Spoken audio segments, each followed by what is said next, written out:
Marcus, what do the Cowboys do about that second receiver position? I'd even argue that they could use maybe two more receivers.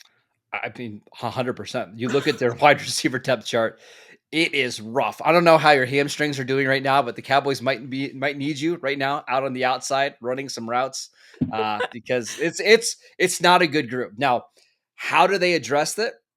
Other than hoping and praying that somebody falls into your lap, I think you're looking at the free agent market, and that's where old friend alert Amari Cooper Amari Cooper. could potentially be an option. I think the Cowboys were out on Amari Cooper a couple years ago, but now they're starting to look at their roster and thinking, you know what, maybe Amari's not all that bad. Maybe we can get him in here for a year and be the number two. I don't know if that's plan A, but I certainly think it's one of the potential options that they could be exploring. So Amari Cooper, I also see maybe a Keenan Allen. Do you think free agency is the answer, or is there a world in which they maybe trade for like a George Pickens? He's obviously such a high talent, but then he also comes with a really strong personality that maybe isn't a fit for every team. Do you think that free agency is the move, a trade, or maybe both? I think potentially both. I think the Mm, reason why free agency maybe isn't the best option is because they so desperately lack speed at the wide receiver mm. position. CD Lamb is a great player, but he's not a burner. Neither is Jalen Tolbert, neither is Jalen Brooks. Go on down the line. And I just don't think Amari Cooper or Keenan Allen or any of those types of receivers are adding that to your offense. And that's where I would expect the Cowboys to maybe look at the trade market. We heard some reports that George Pickens was somebody they were at least somewhat interested in during the draft. I don't think they wanted to give up more than a day 3 pick. Pittsburgh wanted a top 100 pick. That obviously didn't happen. So now you look at the potential names. Could a DJ Moore from the Bears potentially be an Mm. option after they drafted Luther Burden? I think he's just one of several names they're going to consider. And I think if they really want to go out and try to get somebody who is a difference maker, you're going to have to do it in the trade market rather than in free agency. Do you feel different about this team now than after the draft? Obviously, receiver is still an issue, but what are your thoughts now versus heading in?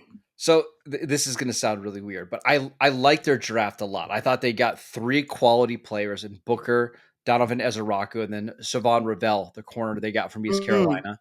I feel good about the running backs they got on day 3, but I don't know if it really moved the needle too much with this team. I still think the Cowboys are around an 8 to 9 win team. Maybe if things break their way, they can get to 10 wins, but I don't view them as a serious playoff contender or a threat to the Eagles at the top of the division. So Mm. it's I still think they're at least a year away, and until they find that number 2 option in the passing game, I just don't see how this offense is going to be explosive enough to win games against good teams. Well, and that was gonna be my next question. We talked a couple months ago about where the Cowboys were in this division. So when we look at all 4 of these teams in the draft, has any of that changed? Have any moved up or down, or do you still see Dallas maybe in that They're in 2-3 that second, spot? yeah, the 2-3 spot. I know Washington had the fantastic year, but we generally see rookie quarterbacks struggle in year 2. Now we've got some more tape on Jaden Daniels, Mhm. and I think the rosters are similar. Obviously, Jaden Daniels is a phenomenal talent. He's an awesome player. But the Cowboys did beat Jaden Daniels in Washington this year with Mhm. Cooper Rush. They should have beat him in Week 18 with Trey Lance, but they lost on the last second touchdown. I do think those two teams are similar, but the gap between Dallas and Washington and the Philadelphia Eagles is pretty massive right now. It does really, really feel that way. So now that we're a few days out and we can look at this team kind of step back as a whole, what's your sense of their identity right now? Like, did this help clarify who they want to be with Brian Schottenheimer? Yes, and I think that's a really good question. I think one of the things that Brian Schottenheimer and the front office really targeted in the draft was high character players. Each Mm. of their first 3 picks were team captains. A bunch of their late round picks were team captains as well. The Cowboys have had this reputation for being what they call last chance you, right? Like, Mm. hey, Yeah. if you get if you have off the field stuff, come to Dallas. We'll take care of you. We'll get the best play out of you.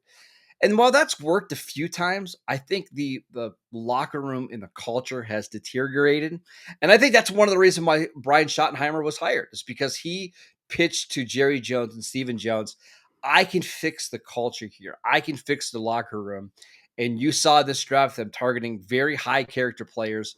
And I also think they just want to be more physical. And this has been another one of the knocks on the Cowboys over the last 10 years is they are a more finesse team. And when they go play in cold weather, whether it's in Philadelphia or in Buffalo, like they did a couple years ago, they really struggle. And I think Brian Schottenheimer wants to make this a more a tougher physical team. And I think the selection of Tyler Booker embodies that. Thanks for watching this episode on the BetCanada channel. I have more draft content coming with Marcus, so hit that subscribe button.